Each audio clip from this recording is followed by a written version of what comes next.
Kozhikode medical college ആശുപത്രിയിലും മരുന്ന് ക്ഷാമം രൂക്ഷം. മരുന്നുകൾ കിട്ടാതായതോടെ വൃക്കരോഗികൾ ഉൾപ്പെടെയുള്ളവർ ദുരിതത്തിലാണ്.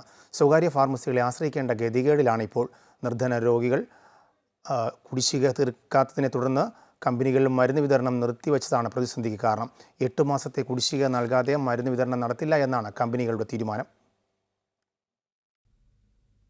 8 മാസത്തെ പണം കുടിശ്ശികയായതിനെ തുടർന്ന് ഇക്കഴിഞ്ഞ 10-ാം തീയതിയാണ് മരുന്ന് വിതരണക്കാർ കോഴിക്കോട് മെഡിക്കൽ കോളേജ് ആശുപത്രിയിലേക്കുള്ള വിതരണം നിർത്തിവെച്ചത്.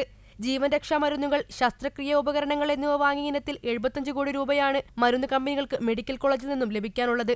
കുടിശ്ശിക തീർക്കുന്നതുവരെ വിതരണം നടത്തില്ലെന്ന് തന്നെയാണ് ഇവരുടെ തീരുമാനം. സാമ്പത്തിക പ്രശ്നം തന്നെയാണ്. മെഡിക്കൽ കോളേജിൽ ഫണ്ടില്ല. മിനിമം ഡിസംബർ വരെയുള്ള പേയ്മെന്റ് കിട്ടാനുണ്ട്, സപ്ലൈ ചെയ്യാണ്ടെന്നാണ് എല്ലാവരും അസോസിയേഷന്റെ തീരുമാനം. ഡിസംബർ വരെ ആണെങ്കിൽ ഏകദേശം 4 മാസം 5 മാസത്തെ പേയ്മെന്റ് ഡ്യൂ ആണ്. നിലവിലെ സ്റ്റോക്ക് തീർന്നതിനെ തുടർന്ന് ആശുപത്രിയിലെ പല ഫാർമസികളുടെയും പ്രവർത്തനം നിലച്ച മട്ടാണ്. ഇതോടെ ക്യാൻസർ രോഗികൾ, ഡയാലിസിസ് ചെയ്യുന്ന വൃക്കരോഗികൾ തുടങ്ങിയവരാണ് കൂടുതൽ ദുരിതത്തിലായത്. മറ്റുള്ളവരുടെ സ്ഥിതിയും മറിച്ചല്ല.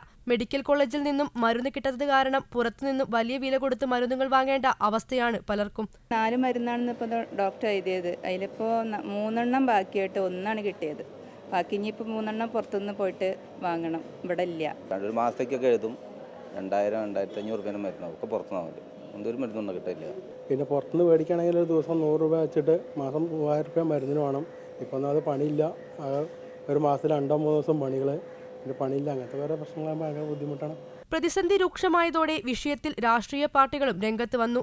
സർക്കാർ എത്രയും പെട്ടെന്ന് മരുന്ന് കമ്പനികൾക്ക് പണം നൽകി രോഗികൾക്ക് ആവശ്യമായ മരുന്നെത്തിക്കാനുള്ള നടപടികൾ സ്വീകരിക്കണമെന്ന് യൂത്ത് ലീഗ് ആവശ്യപ്പെട്ടു. ഏകദേശം 78 കോടി രൂപയുടെ കുടിശ്ശികയാണ് സർക്കാർ നൽകാനുള്ളത്. ഇത് മരുന്ന് കമ്പനിക്ക് നൽകാനുള്ളത്.